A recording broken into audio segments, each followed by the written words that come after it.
All right, this is our humerus bone. Um, Start at the superior side, the top, and we'll work our way down again. This section right here is the head. It's like a golf ball size. You can see it sticks out. Whole big chunk of bone, that's the head. We're looking from the anterior side, like it's shown in your humerus, or the humerus, as the humerus is shown in your image packets. See, sticking out right on the anterior front side, you have the lesser tubercle, and then over here you have the greater tubercle. So again, you can only see that lesser tubercle from the anterior side, but the greater tubercle is just lateral, sticking out to the side. Between the two, we have what's called the bicipital groove. You've heard of your bicep muscles. One of the heads, or the connection points of the biceps, actually runs through here so it can connect to our shoulder, giving us kind of that shoulder motion that some of the bicep does. Okay, as I talked about in our lecture, we have the anatomical neck, which is right here, and then we have the surgical neck, which goes across here. Running down the lateral side, with the radial groove. Kind of difficult to see. You can feel it. It's more of a texture. Let's not worry about that one too much, but it is right through here. If you follow it, you can see this notch right here.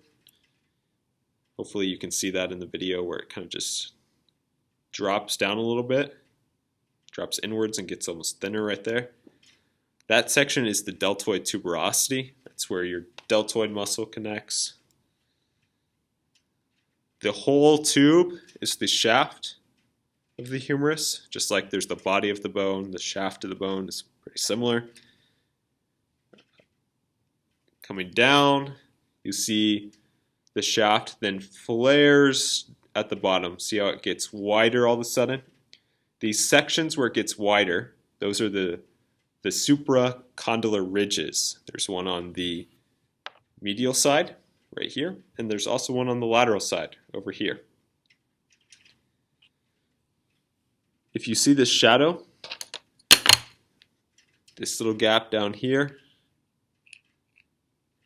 that is the coronoid fossa. Right next to it, there's a smaller one right about here. I'll shade that a little bit real quick. That is the radial fossa. Again, we're still on that anterior side.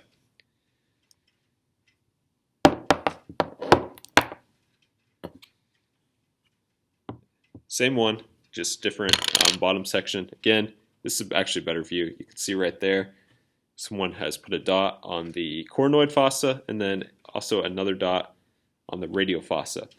Just beneath, you have the medial epicondyle, which is more distinct. It really sticks out there. Then the lateral epicondyle, which is more rounded off. On that lateral side, we can go down. This is the capitulum.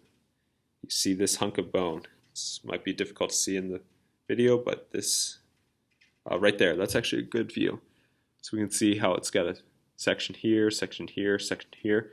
This round, almost ball shape, like marble shape of bone, that is the capitulum.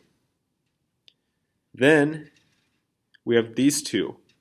These two are both features of the trochlea. You can see I can wrap my finger around it, and that's actually what the bone does. That's the trochlea.